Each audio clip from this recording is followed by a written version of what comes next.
Good morning. It is Thursday, April the 1st, and this is The Drill.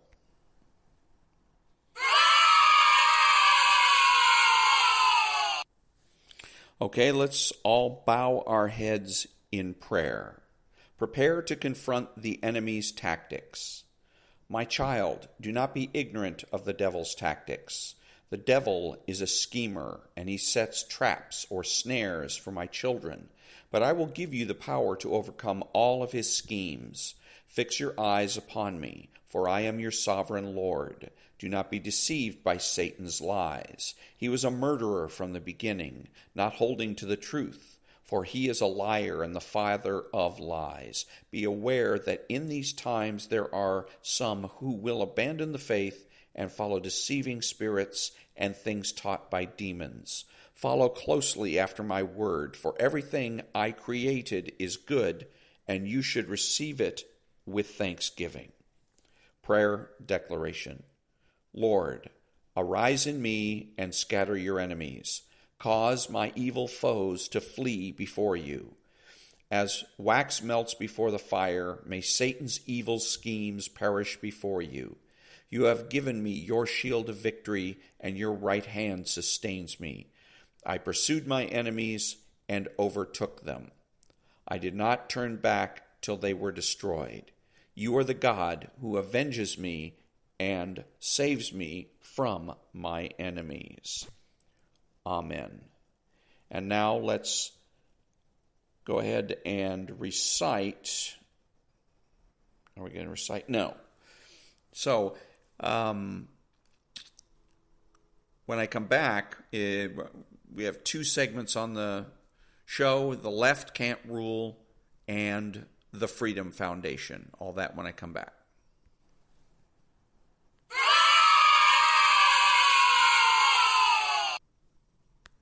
Thank you. Another way you can tell that how crappy the left is with,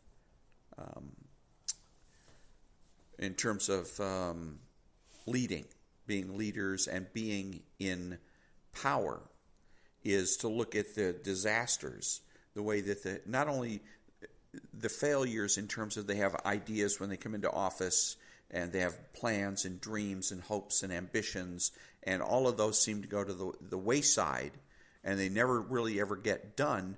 But is look at how they manage what's already on their plate. Gavin Newsom, for instance, he was supposed to be getting single payer. It's one of the things he promised: single payer. California's going to have single payer. Even illegal aliens will be able to go and get free health care in California. Where is it? How many years later? He's coming up for re-election again in, I think, 2022. There's no single payer. It's not even close. They're not even voting on it. I don't think it's even in a committee anywhere. And so again, one of his which shouldn't surprise anybody because he's a stone cold liar anyways. But not only that, but we look at the Employment Development Department, California's version of the Unemployment Department. They have a nice Orwellian, give it a nice Orwellian name, Educational or Employment Development Department.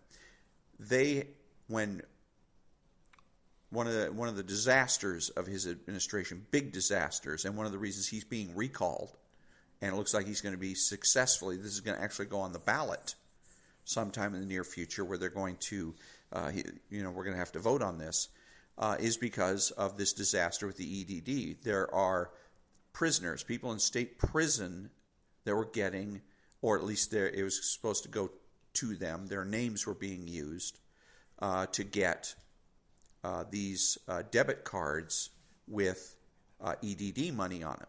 And it was run by the Bank of America. And we ended up with such a disaster that tens of billions of dollars were going to people that were not entitled to it. It was going to people in Nigeria, to people in Eastern Europe, various types of gangs that jumped in at the chance. As soon as they started having this EDD thing, they got in on this.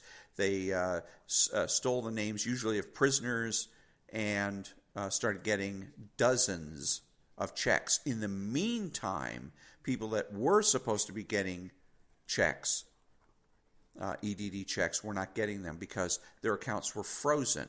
Because when they started discovering that this fraud was going on, then Bank of America started freezing everybody's accounts. So the people that are legit can't get any money. And couldn't get any for months. I don't know. I don't think they've still unraveled this whole mess. I mean, it was a huge scandal, and still is. They just caught a guy recently that had dozens of these cards, and all of them in the names of prisoners. And he had all kinds of other things, different other scams going. But the system got ripped off tens of billions of dollars. And it happened because the administration said, lower the bar, lower the standards. Don't make it as difficult as normal for people to get their unemployment checks. And so by lowering those standards, it just becomes free-for-all. Everybody just mobs the system, claims to be somebody else, and starts getting money. Just that simple. But that's on Newsom, Mr. Lefty, Mr. Socialist. The head socialist of the, it's actually the, again, it's not even a socialism, it's a Newsomism. And this is the way that Newsom runs the state. So that's a disaster. The fires in this country, or in the state that we've had during his tenure, in which lots of people's houses were destroyed, people's lives were destroyed. And that's on him. He has a regulatory body that's supposed to regulate the utilities and make sure that they don't hurt or kill people in the process of making profits. They failed, but they were very adept at blaming the utilities. This is one of the areas where John and Ken on the John and Ken show are wrong. They blame the utilities. Well, the utilities just don't care. They don't realize that the utilities can't do a damn thing without asking permission from the CPUC. So the utilities go to the CPUC and say, we need to fix and upgrade our infrastructure, and we need to raise rates to do it. Well, as soon as the CPUC hears raise rates, that's an unpopular, unpolitical thing to do, and so they say no. Well, without the raise in rates, what is the utility going to do? Where are they going to get the money to upgrade their infrastructure? They can't pull it out of thin air. They can't print it like the federal government. So the only thing they can do is wait, come back every once in a while and try again and try again. Hey, can we get some money this time? Can we get some money today? And every time the CPUC says no. Then, when everything blows up in their face, literally, then they say, oh, these evil, wicked. Thank God we have regulations and regulators, because these people are so evil and wicked that they're willing to burn up people's houses in the name of profits. It's a great scam. What a great scam. What a great job. That's called operating with impunity. You get to issue orders, edicts, etc., and you don't have to accept responsibility for any of those orders or edicts, or the lack thereof. And this is another reason why I'm against regulation. This failure goes on and on and on. We've had strawberries that are full of E. coli. We have lettuce that's full of E. coli that all our regulators are supposed to be making sure don't get to market. But they don't do that. It doesn't. They just look for somebody else to blame. Don't look at us. Go look at the farm that created or produced or packaged this product and blame them. Sue them. We had nothing to do with it. So they get to exercise authority without having to accept a commensurate level of responsibility. It's called operating with impunity, and it's long past time that stop. But the point is, ultimate point is, this is all a disaster. It's the same thing that's going on with old Joe, Socialist Joe, the Joe administration. It's Joeism in this country. He's the new cult of personality. And look what he's doing on the border. Look at the disaster that is on the border. And now taxes. Now he wants to raise everybody's taxes. Now, on the one hand, I like it when they talk about raising taxes, because it lets me know that they're still connected to reality. The left loves to pretend that they operate in this imaginary world, this all-powerful imaginary world, but at the end of the day, they know they have to check in with reality. And the way we know that is because they always talk about raising taxes. And there's nothing imaginary about taxes. So, but again, they don't know what they're doing when they get into power. They don't know what to do. They don't know how to run an administration. They have no clue. They bumble about looking for perfection. And because they're always looking for the perfect is the enemy of the good with the left, they end up screwing everything up.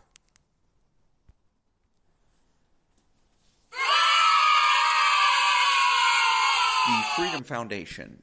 Thank you. And so the Freedom Foundation came to my attention yesterday on the John and Ken show. And the Freedom Foundation is filing a lawsuit on behalf of parents and filing a lawsuit against the Los Angeles Teachers Union. Los Angeles Teachers Union is a public employee union, like police unions, fire department unions, etc. And as I have said, and is absolutely undeniable, all public employee unions are conflicts of interest, inherent conflicts of interest. They are incorrigible conflicts of interest, and therefore they must go. All public employee unions must be decertified now.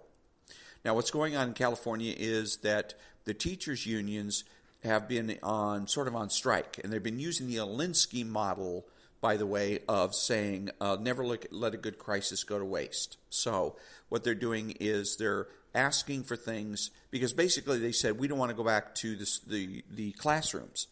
There's the science, supposedly scientists and CDC and all that say it's safe to go back to school.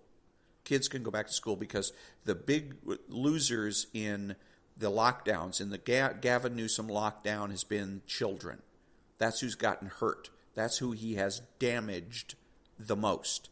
They've been out of school for a year. Who knows whether or not they're going to be able to make that up, whether or not they're going to, whether or not they're going to be irreparably damaged because of this. So there is, and Gavin Newsom is facing a recall effort. So it is to his advantage to get back to normal, so to speak. Get kids back in school. But the teachers' unions won't allow it. The teachers' unions, and they're claiming that the only people that really want their kids to go back to class are white people. And that all people of color support the teachers because the teachers are claiming there's some kind of a threat, that there's some kind of issue with regards to getting COVID. That if they go back to the class and start doing their jobs, that they might end up getting sick. But we find out now that the teachers' unions have another agenda, a political agenda, and that they have said that they're not going to return to the classroom until such certain conditions are met. And one of the conditions that they want met is single-payer health care for the entire state. Now, this is the Los Angeles Teachers Union that is making this demand. So it's a citywide union, public employee union, that's demanding something of the state of California. And of course, they wouldn't even be able to think about making this demand if they didn't have a bonehead, a socialist butthole like Gasm, Governor Gasm, running the state. If it was any Republican, they couldn't even bother. Okay, because no decent, at least no decent Republican would even consider it. It would be DOA, dead on arrival, this demand. So, and they have other political demands. They want, I think, money to go to illegal aliens, and they have all kinds of bizarre public bizarre political demands, not demands for their safety. They started that way. They said, we don't want to go back into the school until there's been a certain amount of vaccinations. So many teachers have to be vaccinated, so many students, that kind of thing, which is, in the ballpark in terms of reasonability. But now they've even dropped that pretense, and they are clearly using the Alinsky model to try to take advantage of a crisis. And who's being who's being damaged, who's being hurt by this is children. Because the longer the teachers stay out of the classroom, the longer it's going to take for kids to get back in the classroom and start learning. That's who's being hurt. So now we know exactly what the union is really all about.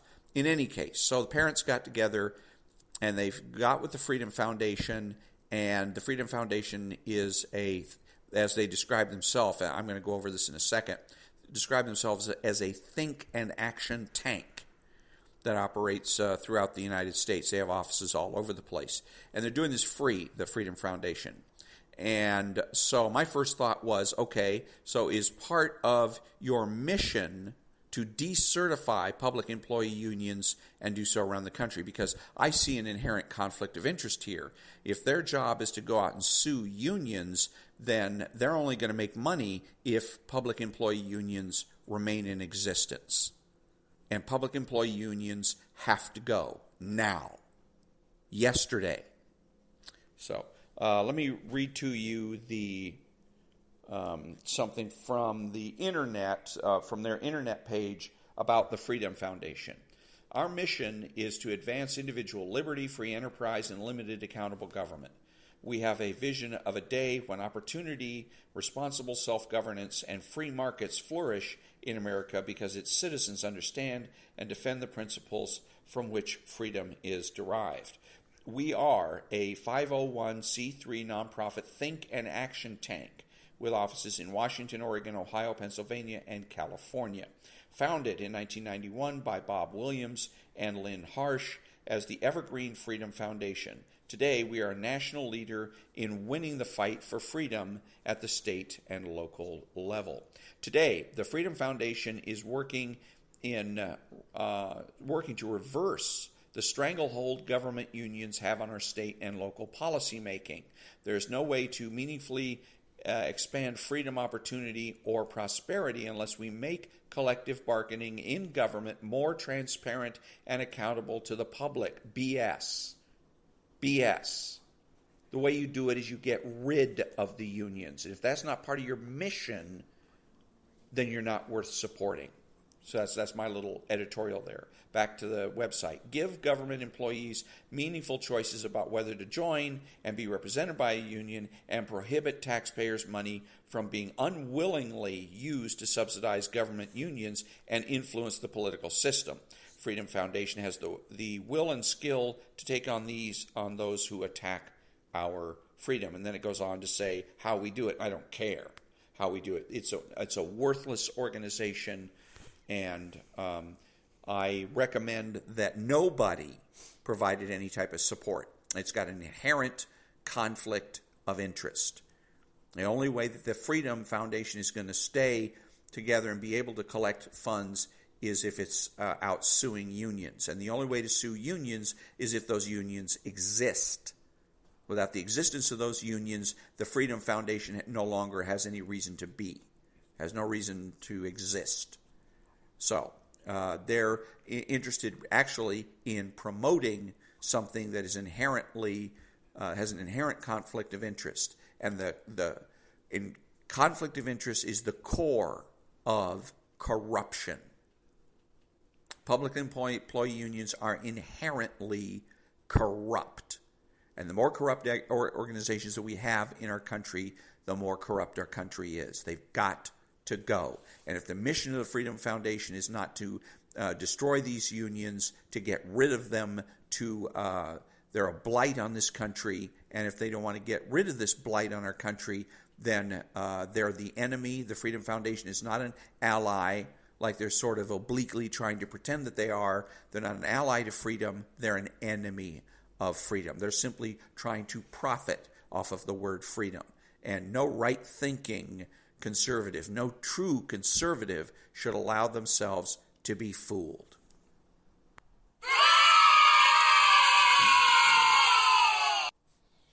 Thank you. That brings me to the conclusion of another episode of The Drill. Be honest, be smart, be beautiful. I'm Ron, and that's The Drill.